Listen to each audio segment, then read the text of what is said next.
ठीक है, मैं उदित राज जी के पास जाता हूँ। उदित राज जी माफ कीजिएगा, आपके साथ कनेक्शन नहीं जुड़ा हुआ था, कुछ टेक्निकल प्रॉब्लम थी, देर से आ रहा था। आप इस पूरी बहस को सुन रहे हैं, आप आज शुरुआत कर दीजिए, बोलिए मदरसों का पूरा रिफॉर्म हो। जो तालीम होती है वहां से आलिम।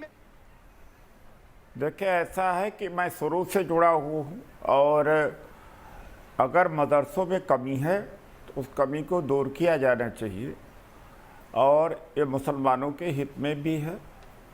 और मैंने सेवा भारती स्कूल देखे हैं, शिशु मंदिर भी देखे हैं और एकल विद्यालय, वहाँ भी ये बताया जाता है कि मुस्लिम आक्रामक थे, बाबर बाहर से आया था।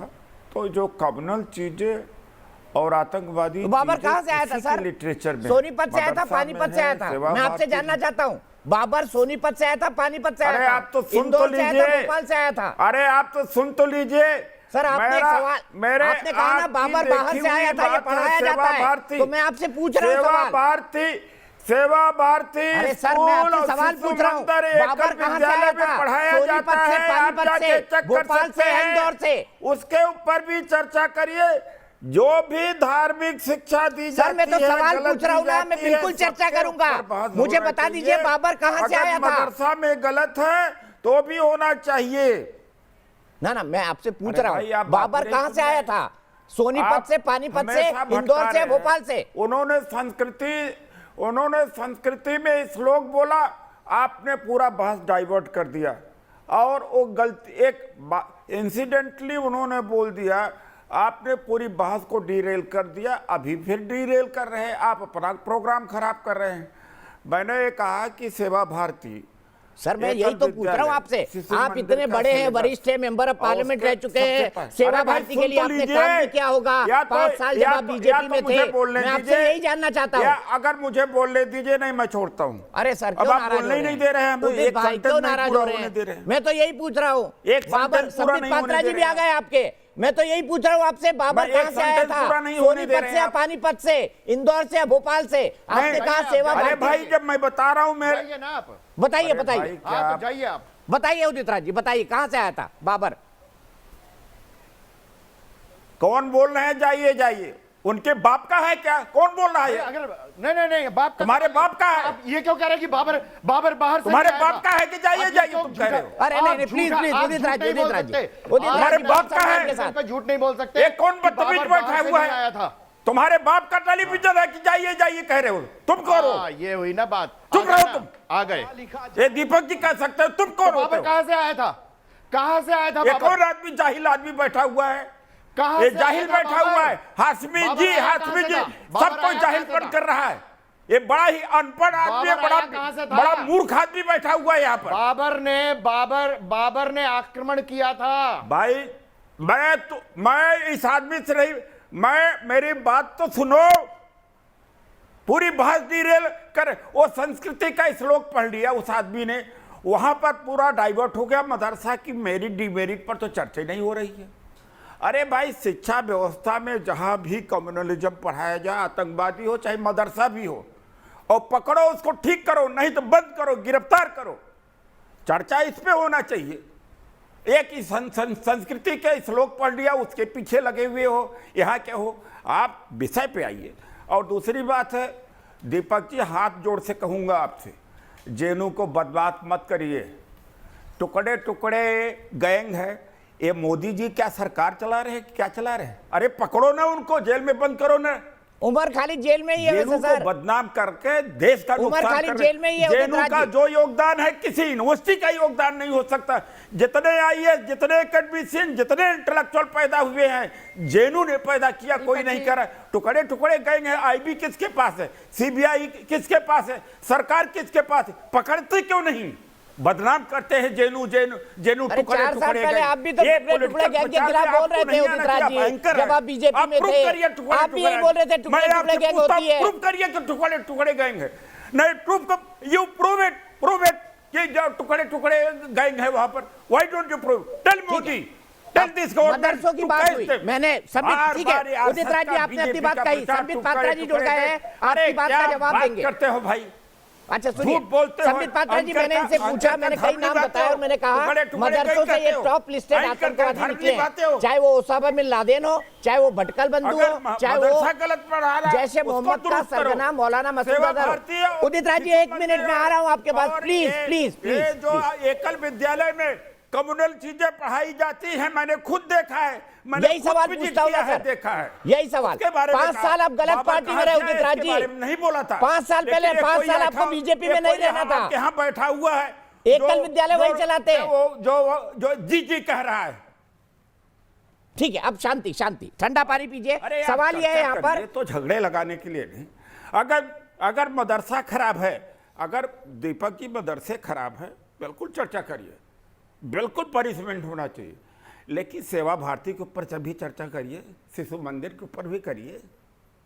ठीक है, मैं कई फोटो दिखाऊंगा जहां शिशु मंदिर भी गए, सेवा भारती भी गए 2014 से 2019 में। निकालिए भाई उदित राज जी की फोटो। संबित पात्रा जी, मदरसे गलत है तो सेवा भारती भी बताती है कि बाबर विदेश से आया था, तो मैंने पूछा उदित राज जी से, सोनीपत से आया था कि पानीपत से आया था, इंदौर से आया था कि भोपाल से आया था, नहीं बताया उन्होंने। मुझे बताइए, क्या सेवा भारती और सरस्वती शिशु मंदिर कम्युनल फीलिंग डालती है बच्चों में? आप पर आरोप है, आपकी संस्था पर आरोप है। मैं as a commissioner income tax, मैं जब इनकम टैक्स शांत हो जाएं तभी तो मैं बात कर पाऊंगा, वरना मैं कैसे बोलूंगा। एक सेवा भारती शांत हो जाइए उदित जी, बैठ जाइए, शांत हो जाइए। बाबर उदित जी, अपने हाथों को इतना तकलीफ मत दीजिए, ऐसे मत झटकिए हाथों को बार बार, कंधे में दर्द हो जाएगा। आराम से, आराम, बैठिए बैठिए। मदरसे को भी दुरुस्त करिए, दोनों की गलतियों को दुरुस्त करिए। उदित जी, अभी प्रूफ कर रहा हूँ, बैठिए बैठिए, शांत, ठीक करिए उदित जी, शांत शांत, चाहे मुस्लिम हो चाहे हिंदू, कोई भी हो। क्रोध स्वास्थ्य के लिए अच्छा नहीं होता उदित जी, शांत हो जाइए और सुनिए जरा। दीपक जी, मैं पहले ही बता दूं, आदरणीय उदित जी से मैं रिक्वेस्ट करूंगा, जरा मुस्कुरा के भी दिखाएं। और मुझे कह रहे जाए वो आदमी कौन बैठा रखा है भाई? अरे कोई बात नहीं, कोई बात नहीं, ठंडे हो जाइए, पानी पी लिया ना, ठंडे हो गए। वो अवनीश अवस्थी जी है, दिल्ली यूनिवर्सिटी में पढ़ाते हैं, मैं आपको इंट्रोडक्शन दे देता हूं। छोटा भाई आ गया है, आप जरा मुस्कुरा के दीजिए।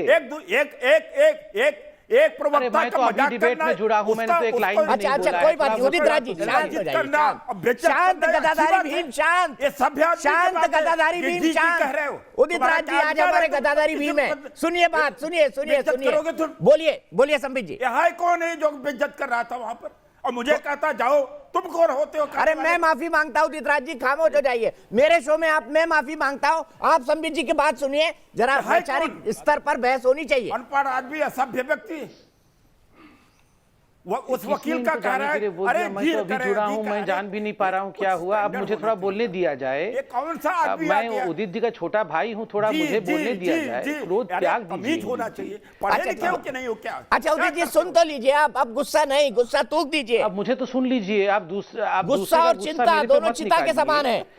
हाँ हाँ हाँ उदित जी, आप ऐसा मत करिए। अब सुनिए, देखिए ऐसा है कि मेरे और उदित राज जी का जो संबंध है वो भाइयों वाला संबंध है। मैं इनका छोटा भाई हूँ, ये मेरे अग्रज हैं और मैं हमेशा ही इनका हितैषी रहा हूँ। और देखिए, मैं तो कहता हूँ कि उदित राज जी, कोई भी कुछ कहे, उदित राज जी को गुस्सा नहीं होना चाहिए। भविष्य में पूरे कांग्रेस का कमान इन्हीं के हाथों में आने वाला है और पूरे देश में कांग्रेस के कार्यकर्ता सब प्रार्थना भी कर रहे हैं। और सुनने में इस बार भी आया है कि ये जो अभी ऑल इंडिया कांग्रेस कमेटी की बैठक होने वाली है, हो सकता है इसी बार, हम तो प्रार्थना भी कर रहे हैं, मेरे बड़े भाई इसी बार अध्यक्ष बने कांग्रेस के और बहुत यशस्वी अध्यक्ष बने। कम से कम मैं तो मानता हूं कि राहुल जी से अच्छे ही अध्यक्ष बनेंगे और बनेंगे भी, जरूर बनेंगे। इसलिए उदित जी के एक एक बातों का बहुत महत्व है। मैं कल से कह रहा हूँ, मेरा अपमान कर रहे हैं, मजाक उड़ा उदित जी, मुझे प्लीज उदित जी, आप तो छोटे भाई को बोलने दीजिए, मैं तो अच्छी बातें कर रहा हूँ, अब मेरे पे मत गुस्सा करिए। देखिए मैं कितने प्यार से भी बातें कर रहा हूँ, अच्छी बातें भी कर रहा हूँ, अब मुझे बोलने दीजिए। इसलिए उदित जी की एक महासभा, इसलिए उदित जी की बेइज्जत किया, मुझे भी हटा रहे हैं। देखिए मैं अभी आया हूं उदित जी, मुझे नहीं पता कि इसने आपको क्या कहा है, मेरे जाने के बाद आप जरूर उस सब चर्चा करिए, मुझे अभी बोलने दिया जाए। इसलिए चूंकि कांग्रेस के कमान को संभालने वाले हैं भविष्य में, इसलिए उदित जी के हर बात को बहुत सीरियसली लेना है और उस पर डिबेट भी करना है, क्योंकि देश की दशा और दिशा भविष्य में हो सकता है उदित जी के हाथ में हो, क्योंकि कांग्रेस के अध्यक्ष बनने का अर्थ होता है कि पीएम के कैंडिडेट भी हो सकते हैं आगे, तो इसलिए इसको सीरियसली लेना है। देखिए, उदित जी ने मदरसे के विषय को कल कुंभ मेले के साथ जो कंपैरिजन किया है, मैं इस कंपैरिजन के साथ कदाचित नहीं हूं। आप बताइए, मदरसा का विषय एक टेक्निकल एजुकेशनल विषय है। हेमंत बिस्वा शर्मा जी ने क्या कहा? उन्होंने कहा कि हमारे राज्य में राज्य के खर्चे के आधार पर हम कुरान, भगवत गीता या बाइबल तीनों को समान ढंग से एक ही वाक्य में उन्होंने कुरान का भी जिक्र किया, भगवत गीता का भी जिक्र किया और बाइबल का भी जिक्र किया कि हम मजहबी शिक्षा टैक्स पेयर की मनी से नहीं दे सकते हैं क्योंकि यह संविधान सम्मत नहीं है। उसमें और भी बहुत सारे विषय हैं। उन्होंने कहा एक भी मदरसा बंद नहीं होगा, हर मदरसे को अपग्रेड किया जाएगा, उसको मॉडर्न एजुकेशन सेंटर बनाया जाएगा और जो मदरसे में मौलवी इत्यादि शिक्षा दे रहे हैं उनको रेगुलर स्कूल में ट्रांसफर किया जाएगा और उनकी भी चिंता की जाएगी। आप बताइए, अब किसी मदरसे में अगर कोई व्यक्ति पढ़ता था इमाम बनने के लिए, अब वो डॉक्टर भी बन पाएगा, इंजीनियर भी बन पाएगा, तो खुद बताइए कांग्रेस के भावी अध्यक्ष जो हैं वो उससे प्रसन्न होंगे कि नहीं होंगे? आप बताइए, केवल मदरसे की बात नहीं, 100 वेद विद्यालय को बंद करने की बात भी कल हेमंत बिस्वा शर्मा जी ने किया, उनको भी अपग्रेड किया जाएगा। मगर आप यहां बीच में कुंभ मेला लेके आए। आपने कहा कुंभ मेला पे खर्चा क्यों हो? मैं कल से बता रहा हूं, भारत की सरकार या कोई राज्य सरकार कुंभ मेला पे राजनीतिक या धार्मिक खर्चा नहीं करती है, वो खर्चा जनता के भलाई के लिए करती है। कुंभ मेला मतलब करोड़ों लोगों का समागम, मतलब करोड़ों लोगों की सुरक्षा की चिंता, करोड़ों लोगों के स्वास्थ्य की चिंता, करोड़ों लोगों के रहने खाने के लिए जो इंफ्रास्ट्रक्चर होना चाहिए उसकी चिंता। आप बताइए, कुंभ मेला हो या हमारे सरदार बंधुओं के लिए अमृतसर में मेला हो या उर्स का पर्व हो हमारे मुसलमान भाई और बहनों के लिए, या इससे पहले हज की यात्रा के लिए जो होता था, सरकार खर्च करती है ना। उर्स होता है तो उर्स तक पहुंचने के लिए रोड सही हो, वहां पर पानी पीने की व्यवस्था हो, वहां कोई बीमार पड़ जाए तो एम्बुलेंस खड़ी हो, इसकी व्यवस्था सरकार नहीं करेगी? बाबा साहेब अंबेडकर ने सरकार को क्यों महत्व दिया है? संविधान में बाबा साहेब अंबेडकर ने क्या लिखा है कि सरकार का दायित्व है कि वो जनता की चिंता करे। मगर ये मैं उदित राज जी को, ये भविष्य के कांग्रेस के अध्यक्ष के ऊपर एक बार भी उंगली नहीं उठाऊंगा, क्योंकि उदित राज जी भले मानव है। ये उदित राज जी को भड़काया है प्रियंका वाड्रा जी ने, क्योंकि ये भविष्य के अध्यक्ष बनने वाले हैं और प्रियंका वाड्रा उत्तर प्रदेश की इंचार्ज हैं। तो ये जो इलाहाबाद के कुंभ के ऊपर हमला किया है, ये भले मानस उदित राज जी कर ही नहीं सकते हैं, उनसे कराया गया है।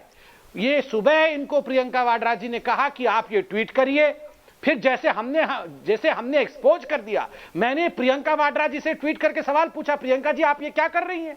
आप चाहती हैं कि कुंभ मेला बंद हो जाए? तो हाथ पे फूल गए उनके। उन्होंने तुरंत फोन किया, अरे उदित जी आप अध्यक्ष बनेंगे, तुरंत डिलीट कर दीजिए इसको। फटाफट उदित जी ने डिलीट कर दिया। आप बताइए ये डाला क्यों, फिर डिलीट क्यों हुआ?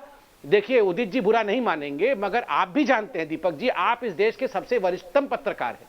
कांग्रेस के लोग बिना गांधी परिवार की अनुमति के, अरे दाएं बाएं सड़क में कहां जाना है गाड़ी खड़ी करके पूछते हैं कि हम दाएं जाएं कि बाएं जाएं। आपको क्या लगता है इतना बड़ा ट्वीट, कुंभ मेला को बंद करने की ट्वीट उदित जी अपनी मर्जी से कर देंगे? जवाब ले लेते हैं। वैसे व्यक्ति है नहीं। जवाब ये सब प्रियंका वाड्रा का किया धरा है। राहुल जी सब प्रियंका वाड्रा का किया धरा है। जी ने किसने कहा था उदित राज जी बताइए? सब्बीर जी ने बड़ी भारी बात कह दी और मेरी अग्रिम शुभकामनाएं, अगर आप अध्यक्ष बने मैं तो आपके कैंडिडेचर का समर्थन करूंगा। बरई समाज दलित समाज के साथ, हम सब करते हैं। बरई समाज दलित समाज के साथ है। दीपक जी, हम लोगों का मजाक हजारों वर्ष से उड़ाया है। आज हमारे डॉक्टर पात्रा जी कल से मेरा मजाक उड़ा रहे हैं, आज भी उड़ा रहे हैं। ठीक है, मैं मजाक अब हम लोगों का तो औकात ही यही है, ये मजाक ही है। और दूसरी बात यह है उदित भाई, आप ऐसा ये अन्याय मेरे पे मत करिए, ऐसा लांछन मेरे पे ना लगाइए। मैंने आपके लिए भगवान से कितनी बड़ी प्रार्थना की कि आप कांग्रेस के अध्यक्ष बन जाएं। अरे मैंने आपके लिए बुरा कहा?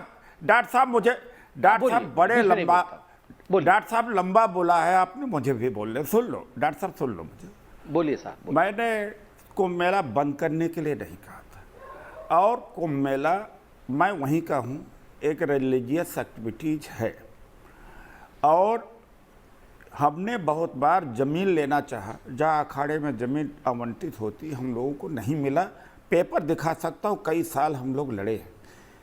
दूसरी बात यह है कि हमने मदरसा और कुंभ मेला की तुलना नहीं किया। हमने एक किया, कहा कि सरकार, जो हेमंत बिस्वा शर्मा जी कह रहे हैं कि कोई रिलीजियस टीचिंग प्रीचिंग सरकारी पैसे पे नहीं होना चाहिए, एक प्रिंसिपल स्टैंड लिया था मैंने।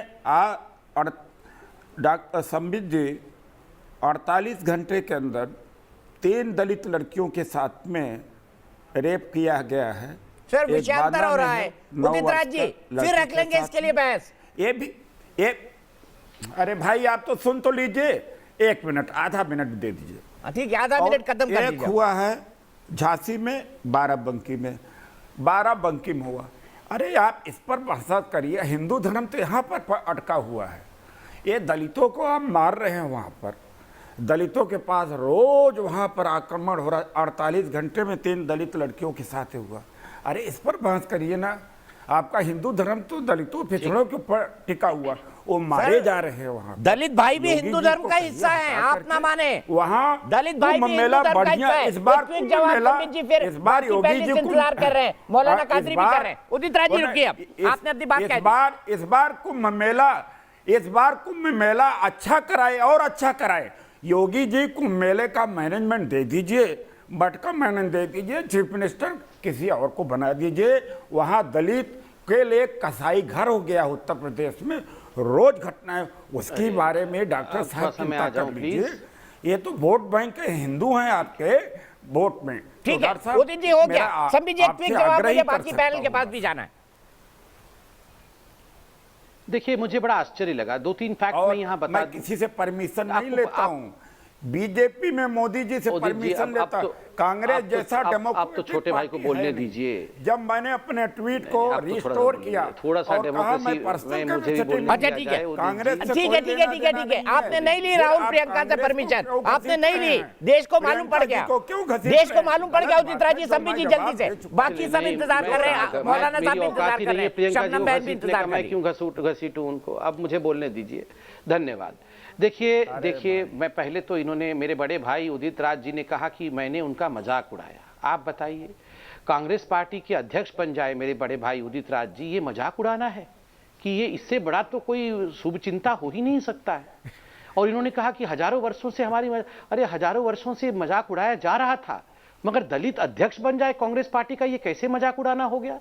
और आप एक IRS ऑफिसर रहे, आप एजुकेटेड हैं, आप स्मार्ट हैं, आप सांसद रह चुके हैं, आप में क्या यह कुबत नहीं है कि आप कांग्रेस पार्टी के अध्यक्ष बन सकते हैं? राहुल गांधी आपसे कैसे आगे हो सकते हैं? राहुल गांधी ना तो IRS रहे, ना तो आपकी तरह स्मार्ट है, ना आपकी तरह फर्राटेदार अंग्रेजी और हिंदी बोल सकते हैं, फिर भी आप अपने आप को अध्यक्ष मानने को तैयार नहीं है। आपको इससे बाहर आना है। दूसरी बात, देखिए दीपक भाई, ऐसे हिंदू मंदिर मैं आपको 20 गिना दूंगा जो करोड़ों करोड़ों करोड़ों में टैक्स देते हैं। तिरुमला तिरुपति देवस्थानम कितने करोड़ टैक्स देती है? आप जानते हैं कर्नाटक में 50 करोड़ रुपए 2016 में मंदिरों से टैक्स वसूल करके renovation and restoration of church पे खर्च किया गया।